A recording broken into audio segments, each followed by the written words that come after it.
Jaz bom nadaljeval z drugim vprašanjem. Ne samo, kdo je ukradel državo, ampak kdo je ukradel tudi vest. Kdo je ukradel poštenje v naši državi? Kdo je uvedel pripir na vestno slovo?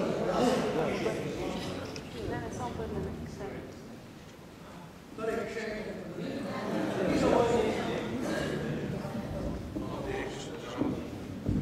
Torej, vprašanje, kdo je ukradel državo, ni dovolj.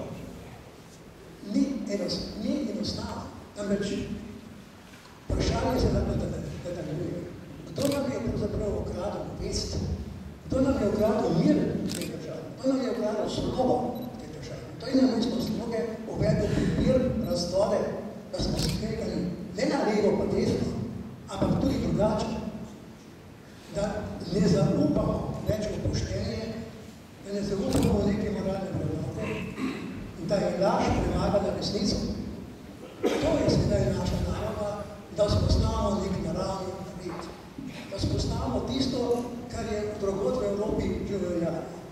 In seveda, vse to je služilo, da se narod spravi v apatijo. Če je narod v apatiji, če se ne premagne, če je naš imunski sistem državljanov oslabel, da dopušča, da se nam razrašča rak kraje, da se nam razrašča rak lažnih obtožb, da se nam razrašča rak nepravice v tej državi. Da je pravzaprav naša država postala bolnik v Evropi. To ni naključje. Če hočete na nek način trajnostno obdržati neka oblast na nedemokratični način, na podtalen način, potem je treba te stvari, kot sem vam povedal, uvesti, da je laž več vredna kot resnica, da je ljudje nimajo več občutka pravne varnosti, da so prepuščeni pravzaprav segregaciji, selektivnemu pravu, da za ene velja pravo, za druge ne velja, da se majhni prekrškarji hudo kaznujejo, velike ribe pa ostanejo nekaznovane, da imamo tako rekoč selektivno pravo. Torej, to so veliki problemi, ki niso slučajni. To je bil sistem. Sistem nepravne države je bil ustanovljen in vzdrževan mimo izvršne oblasti, dolgo časa. To je sedaj jasno, ko je minister Počič povedal, da je sodstvo ena autarkija, ki še ne pusti niti ne svetovati, kako izboljšati lastno delovanje in se sklicuje vmešavanje izvršne oblasti v sodno, pri čemer pa troši in je ustanovljena s pomočjo davkoplačevalskega denarja. Da so ljudje zaradi tega sistematičnih krivic seveda razočarani in ne reagirajo na te stvari, češ saj ne moremo nič storiti. Demo nic. Lahko storimo vsi skupaj. Če postanemo bolj samozavestni, če se ne bojimo. In ravno tukaj je tudi naslednji problem, da se državo plazi strah, ustrahovanje, z metanjem kock, z sovražnim govorom, z grafiti, kristjane je treba pobiti, poklati. A si bomo to dovolili? Ostanimo po koncu. Ne bodimo pravzaprav prepuščeni neki manjšini, veliki manjšini, ki nas obvladuje s pomočjo mit, s pomočjo lažnih obtožb. Poglejte, kaj se je zgodilo. Stalno se dogaja Janez Janša. Sistematično. Od leta osamosvojitve naprej je blaten. Očitajo mu, da je pripravljal državljanski udar. Jaz tega takrat nisem videl nikoli. Moji znanci so se čutili vsi in tega nismo videli. Vse nismo bili v Južni Ameriki. Pa kasneje neštite afere, ki se nikoli niso rešili. Nikoli. Pa prisluhi. Pa kasneje ki so leče kot Jana Kača, ki je pravzaprav jasno vsakmo, ki misli svojo glavo, da je konstrukt. In še najprej obtožbe. Obtožbe, da je koruptiven, pri čemer je bilo to očitno dokazano en konstrukt, neka inštitucija, ki ne bi delovala pravno, pa je delovala proti, oziroma ne skladu z lastnimi zakoni, na katerih stoji in proti ustavi. In zameri nekaterim politikom, ki so dvignili glas proti premijeru, češ, da je koruptiven, še preden je premijer prebral, so to svedeli in niso pomislili, da je mogoče to konstrukt namerno narejen, da se zabode ne samo Janši našo hrbet, ampak da se zabode hrbet tudi v državi Sloveniji. Kajti ta koalicija je naredila nekatere velike premike. Premike, ker se je uspelo par ključnih reform. Tudi, recimo, dvignila je zaupanje zunanjega sveta, Evrope, finančnih trgov v slovensko okrevanje. In vojaške cilje so se izboljševali, kar je bistveno, da se gospodarstvo lahko dvigne. In ti, ki protestirajo sedaj proti Janši, protestirajo proti tistemu, ki je hotel državo dvigniti iz blata. To je velika krivica. In take obtožbe velja obsoditi. Ampak morate jih obsoditi vsak sam zase, tudi drugi.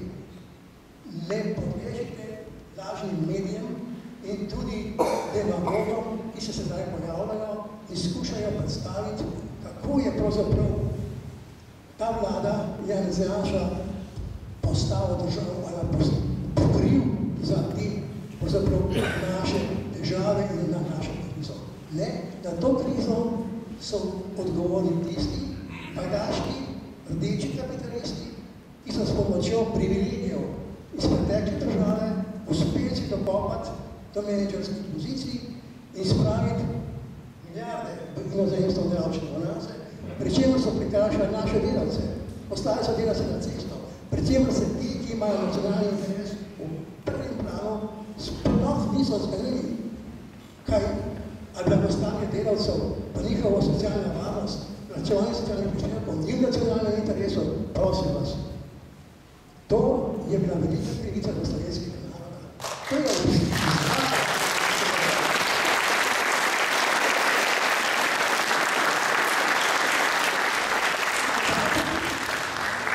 koalicije, ki sta obtožena, češ, ki sta pristupila, češ, Janša je koruptiven, čeprav ni nič dokazanega in premijer bo to dokazal.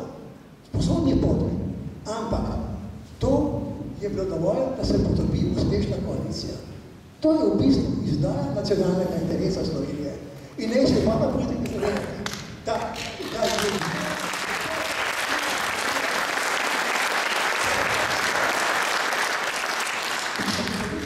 političnega življenja v Sloveniji. Sedaj bom pa še povedal nekaj o slogi. Naša Slovenija pravi, prepir iz sveta ne bi bil končan. Ampak v Sloveniji se ta prepir stalno začenja. Namerno. Divide et impera deluje. Rimski pregovor. Torej, mislim, da moramo enkrat začeti to diskusijo. In ta naš zbor za republiko ni neka revanšistična organizacija. To, da se borimo za resnico, da odkrivamo dejansko stanje, ni ideološki boj. To je nekaj naravnega. To je pravica, naravna pravica, da se zadosti vsem ljudem, ki se jim je zgodila krivica, da se jim to popravi. Mi bomo v tem tudi ustrajali. Torej, mi nismo neki revanšisti in Janša, ni diktator. Sploh ne. In mi moramo podpreti njegova prizadevanja in prizadevanja vseh istih pomladnih sil, da ustrajajo na tej poti, da po Slovenijo potegnejo rezultata. Ravno pa seveda pomoč vsakega volivca, vsakega državljana. Tudi v okolju, ki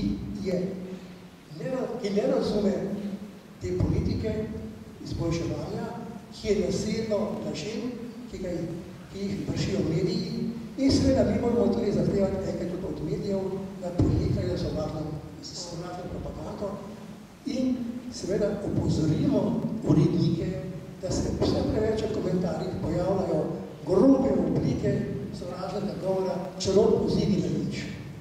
To moramo mi obsoditi. To zahteva naš imunski sistem, da se odbrani te laži. In In se zdaj imamo pravkar tretjo ljudsko vstajo. Vstaja, me spominja na kmečke upor.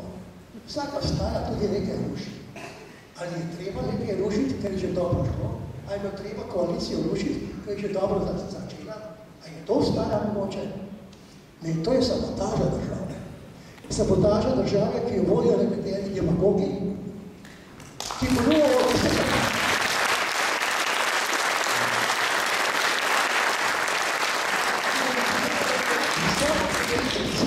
Brez materialne stvari. Prosim? Ponujajo nam neke visoke demagoške cilje, bliže, ponujajo nam visoke demagoške cilje, floskole, ampak realne baze, kako priti do blagostanja. Kajti vse se začne pri denarju.